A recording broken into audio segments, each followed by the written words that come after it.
We are here, sir, to debrief you. You are going to give us your thoughts on the Senior Bowl. What did you see? Well, Dan, I did not see Caleb Williams there, so that wasn't as fun. Not that he was How long supposed has he hated Chicago? since probably since he was born, I'd imagine. Um, it's funny. This is the second year in a row that the Bears were the story of Senior Bowl week, even though the guy they're going to pick number one or number two, three, four, five, it wasn't there. In terms of the guys on the field, I thought the wide receivers were a group that seemed to stand out. Defensive tackles, offensive tackles were probably the three best positions. I was watching the centers a little bit because we know the Bears need a center.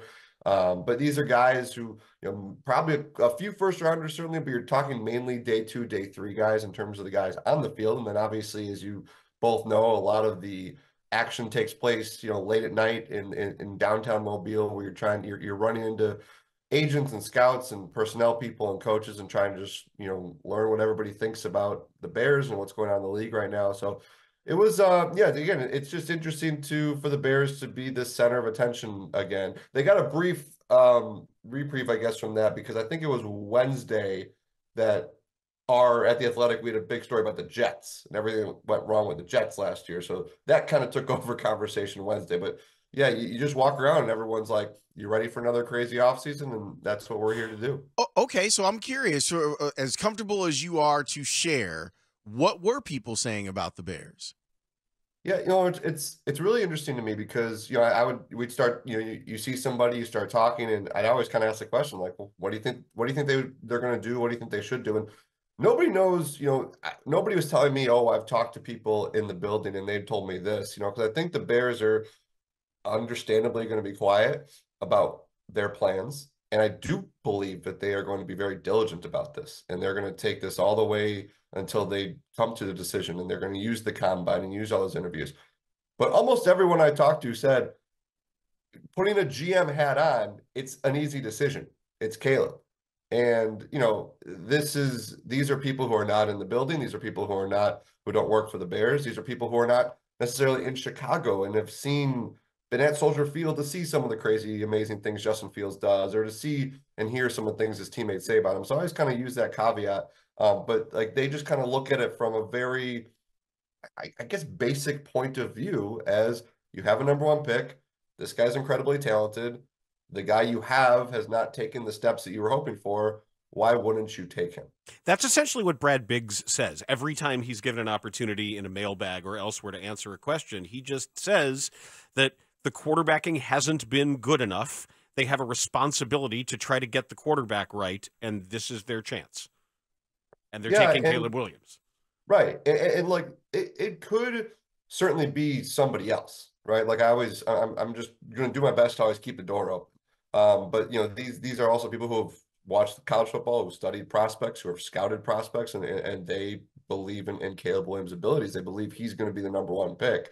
Whether or not that's the Bears' holding number one pick, we'll find out. But yeah, it's somebody said to me, he goes, when you're like, the Bears have to get this right, whoever they pick. Ryan Poles has to get this right, because this is such a wild opportunity. Whether your decision is, I'm keeping Fields and I'm creating this great opportunity to add 2 premium players to the roster for him, or I'm going to take a quarterback number one. It's like, you have to get it right. And if you look at it from that point of view, this person was telling me it's hard to not see the benefit of drafting a quarterback, and you just extend that clock a little bit and you give yourself some more time to build this thing.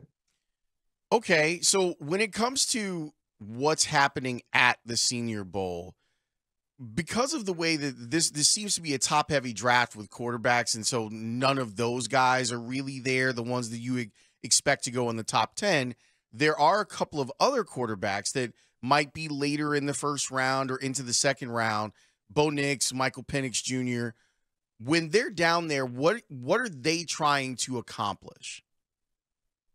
Yeah, it's an interesting thing for those two guys, because tons of college tape, right? And you guys have talked to GMs and scouts, that they do want to prioritize college tape. Like, that always comes first, and this is just another piece of the puzzle. And it was great for the Senior Bowl to have those guys down there. I thought Penix looked pretty good. Probably one of the best throws I saw all week on a deep ball to end practice. I didn't like Bo Nix didn't really stand out to me that much. And like and the thing for the Senior Bowl is I actually am fortunate enough to have some comparisons. Like I was at the Russell Wilson Senior Bowl.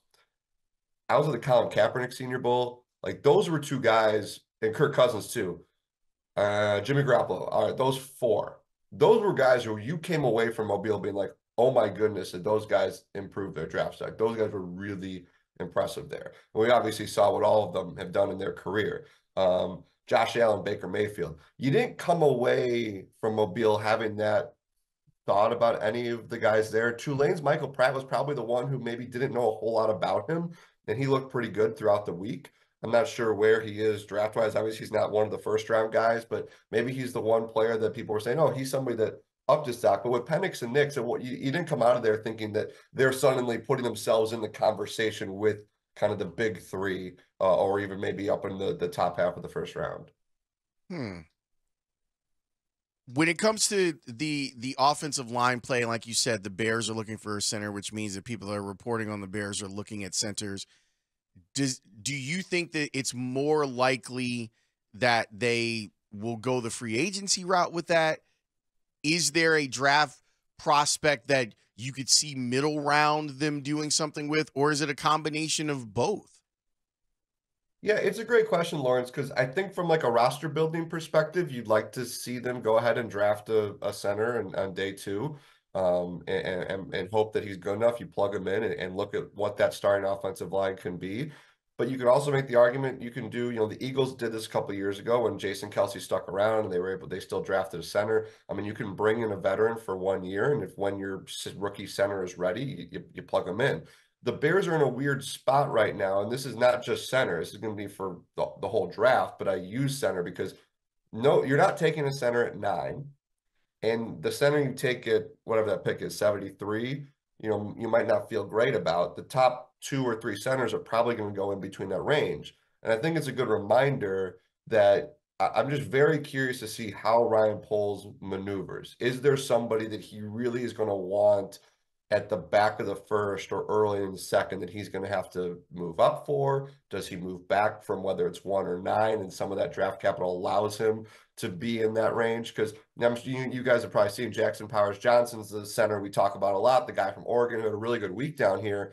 And again, I don't know if he's in play for the Bears. He's bigger than the Bears kind of prototype, but the guy can still move, is incredibly strong, and obviously was a great player in college. But he's going in that range, and so and I believe the other top center wasn't there from Duke. Graham Barton, saw Zach Frazier down there from West Virginia. Well, he wasn't, because Barton played tackle in college. Daniel Jeremiah gave us that name last week, and he's going to have a lot of work to do to immediately transition to NFL quality center, right? Yeah, Dan, that's the other thing too, is a lot of the guys that you talk about, like I was talking to Dominic Puny from Kansas, and he did some center work in spring ball, but he played tackle in college, but he's just not tackle size. So you also have that projection with some of these players, as they were really maybe, I think there was a guy down at the Shrine game who played a lot of center from South Dakota State, Mason McCormick, who it seems like from the folks who are down there, he had a good week at center, but he was a tackle. So you think about some of these guys that are making those transitions. That's going to be something that these teams are all going to have to factor in. And again, if you want the best center, it's going to be kind of probably late first, early seconds, usually when we see the best centers get drafted. I hadn't really talked to you about this from the Bears' perspective, Fish. What did they say about the center position, if anything at all? Or is this one of those things where you're talking to people when they're not in front of microphones about how they have to improve that position? Yeah, Lawrence, they haven't said anything about it. I think a lot of us are just kind of doing a little connecting dots. And look, Lucas Patrick's a free agent. Cody Whitehair, I think we know what's going on there. He's not going to be back. And that's it, right? I mean, I don't think you're going into next year with Doug Kramer as your starting center. So it just seems like they have an opportunity to use a pretty premium resource on the position and suddenly you could feel really, really good about that front five, assuming you're feeling good about the other four guys. You obviously feel great about Darnell Wright. You're feeling pretty good about Tevin Jenkins when he's healthy. We'll find out how they feel about Braxton Jones if there's one of those left tackles on the board in the top 10. And then Nate Davis, that we didn't see probably what Nate Davis is capable of. I don't know what they're looking at there, but man, if you can add a star center, whether it's free agency to the draft, just think about what that group can look like.